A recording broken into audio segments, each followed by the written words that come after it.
नमस्कार, आप देख रहे हैं नवभारत समाचार। मैं हूं डॉक्टर नजर अंसारी। दोस्तों, 9 मई 2023 को उत्तर प्रदेश की कवियत्री मधुमिता शुक्ला की हत्या हुई थी लखनऊ पेपर मिल कॉलोनी में। उनकी बहन निधि शुक्ला ने मधुमिता शुक्ला की हत्या का आरोप उस वक्त के कद्दावर मंत्री अमरमणि त्रिपाठी पर लगाया था और उनके आरोपों से अमरमणि त्रिपाठी, उनकी पत्नी और उनके बेटों को जेल भेज दिया गया था।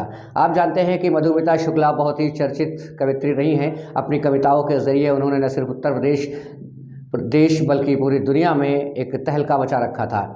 9 मई 2003 को उनकी हत्या कर दी गई थी और तभी से उनकी बहन निधि शुक्ला अपनी बहन मधुमिता शुक्ला के लिए न्याय की गुहार लगाते हुए कोशिश कर रही हैं और प्रयास कर रही हैं, लगी हुई हैं। मधुमिता शुक्ला की बहन निधि शुक्ला ने कांग्रेस पार्टी को ज्वाइन किया। कांग्रेस पार्टी में 9 या 10 साल से वो सेवा कर रही हैं। अभी कुछ दिन पूर्व ही मधुमिता शुक्ला हत्याकांड के आरोपी अमरमणि त्रिपाठी को बरी किया गया है और बताया जाता है कि अमरमणि त्रिपाठी मधुमिता शुक्ला की बहन निधि शुक्ला की स्थिति को कमज़ोर करने के लिए कांग्रेस पार्टी ज्वाइन करने की फिराक में लगे हुए हैं। बीते दिनों मधुमिता शुक्ला की बहन निधि शुक्ला के आवास पर मिश्राना लखीमपुर में रात में हमला हो गया।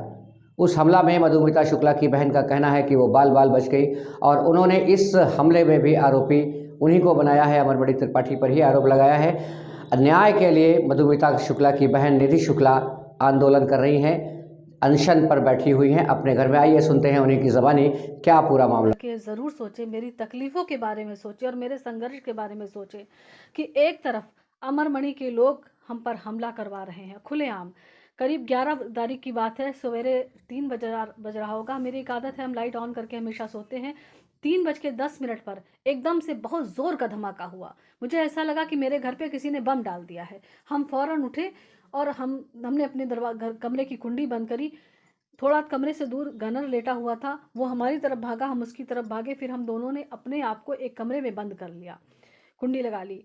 फिर हमने 112 नंबर पे पुलिस को सूचना दी कि यहाँ पे हमला हो चुका है, आप फ़ौरन आ जाइए। उन्होंने कहा करीब 15 से 20 मिनट लग जाएंगे। 20 मिनट के बाद जब वो लोग आए तब उन्होंने कहा कि आप बाहर आइए। हम अपने घर के बाहर गए। सारा मोहल्ला इकट्ठा हो गया था। इतनी भयानक दहशत है हमारे मोहल्ले में कि आज 11 तारीख से कोई भी बच्चा स्कूल नहीं गया है। लोगों ने अपने आप को घरों में बंद कर लिया है क्योंकि वो बेचारे नॉर्मल साधारण लोग हैं। तो जब वहाँ पे सारा कोई इधर, अब 20 मिनट के बाद हमलावर क्या मिलेगा। 20 मिनट के बाद पुलिस आई और वहाँ पे जब चारों तरफ देखा गया तो हमारे घर के बाहर एक बुलेट बरामद हुई। घर का टाइल्स टूटा पड़ा हुआ था। उसके बाद हमला ही कर ही दिया था, लेकिन बस इत्तेफाक की, क्योंकि घर का पूरा हमने अपने जाल से बंद करा रखा है और बाहर एक पुलिस वाला बैठा हुआ था। तो इस वजह से हमारी जान बच गई। तो क्या लगता है आज किस बात को लेकर उसमें आपने तहरीर वगैरह दी कुछ आपने? जी, हमने अमरमणि त्रिपाठी के नाम सदर थाना कोतवाली में नामजद एफआईआर करी है। पुलिस ने कहा है कि हम जांच कर रहे हैं। ठीक है, वो जांच कर रहे हैं, कोई बात नहीं, करिए करें वो जांच, उनका काम है। लेकिन ये तो सबको पता है, दुनिया जानती है इस बात को कि अमरमणि कतई हमको जिंदा नहीं देखना चाहता है। और एक बार देखिए, मैं आपको बताऊं, क्योंकि उसके रास्ते का कांटा मैं हूँ, चाहे वो उसकी राजनीति हो। 24 अगस्त को बाकायदा राजनीतिक ताकत की वजह से रिहा हो गया था। हमने सुप्रीम कोर्ट में याचिका दाखिल कर दी। अभी महाशिवरात्रि के दिन ही हमारे पास धमकी आई थी। मैंने ध्यान नहीं दिया था क्योंकि उसका रोज़ का काम है। लेकिन अब उसने यह तय कर लिया है कि चाहे घर घुस के मारें, लेकिन निधि को जिंदा नहीं छोड़ेंगे। तो क्या लगता है कि हमले के पीछे उसका क्या कारण हो सकता है? देखिए, कारण सीधा सीधा ये है, मैं आपको बताऊं कि 24 तारीख को अमरमणि जब पूरे गैर कानूनी तरीके से रिहा हो गया, सारे गलत कागजों के आधार पर उसको रिहा किया गया।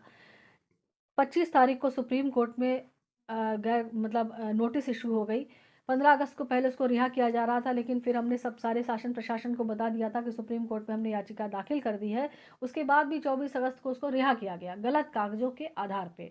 लेकिन सुप्रीम कोर्ट ने हमारे सारे कागजों को देखा और सबको नोटिस इशू कर दी। तो अब वो रिहा होने के बाद भी, क्योंकि हमारा केस बिल्किस बानो की तर्ज पे चल रहा है, जैसे उसमें गलत तरीके से रिहा किया गया, उसके बाद सुप्रीम कोर्ट ने सबको जो है फिर अंदर कर दिया। 22 मार्च को हमारी तारीख लगी है। लगातार हम केस की पैरवी कर रहे हैं और ये सोचिए, एक तरफ हमारे ऊपर हमले हो रहे हैं, दूसरी तरफ हम अपने केस की पैरवी कर रहे हैं, तीसरी तरफ राजनीति का अमृत उसको फिर देने की कोशिश हो रही है। वारे ये देश, वारे ये प्रदेश। बड़ी सब लोग बात महिलाओं की करते हो, बेटियों की करते हो। अरे हमसे ज़्यादा संघर्ष कौन करेगा? अरे जब तुम एक मधुमिता के साथ, निधि शुक्ला के साथ, सारा सिंह के साथ संघर्ष न कर पाए तो मणिपुर में क्यों जाते हो? क्यों सब लोग मधुमिता की बात करते हो? क्यों सब लोग न्याय की बात करते आज हो? ये अनशन आपका कांग्रेस पार्टी के खिलाफ है, किस लिए है ये? खिलाफ क्या है, हम उनको ये बताना चाहते हैं, जगाना चाहते हैं कि हमने जिस वजह से कांग्रेस पार्टी ज्वाइन करी थी वो इंदिरा जी की महिला सशक्तिकरण की बात को याद करके ज्वाइन करी थी।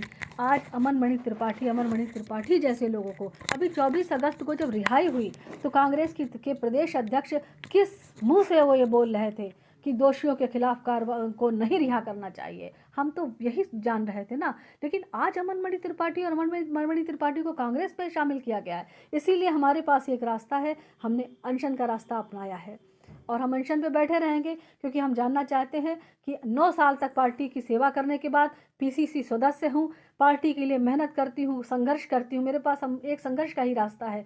तो उसके बाद क्या पार्टी को अमन की ज़रूरत है कि निधि शुक्ला की ज़रूरत है? देश जरूर जानना चाहता है। राहुल गांधी जी न्याय यात्रा कर रहे हैं, प्रियंका गांधी ब्रजभूषण सिंह के खिलाफ लड़ाई लड़ रही हैं, कुश्ती की महिलाओं को न्याय दिलाने की बात कर रही हैं। राहुल गांधी मणिपुर में जा कर के उनके आंसू पोंछ रहे हैं। किसानों पे मरहम लगाने आती हैं प्रियंका गांधी तिकुनिया कांड में। ठीक है, कानपुर की बेटियां जो अभी फांसी जिन्होंने लगाई है उनकी बात हो रही है, उनके प्रवक्ता चिल्ला चिल्ला करके डिबेट में चिल्ला रहे हैं। तो उनको देखना तो चाहिए ना, दो तरफा चरित्र नहीं चल पाएगा। या तो न्याय यात्रा चलेगी तो क्लियर न्याय यात्रा करिए, न्याय की बात करिए। अमन मणि और अमर मणि जैसे हत्यारों को लेकर के ना आप न्याय यात्रा कर पाएंगे और ना प्रियंका गांधी ये नारा दे पाएंगी कि लड़की हूँ लड़ सकती हूँ।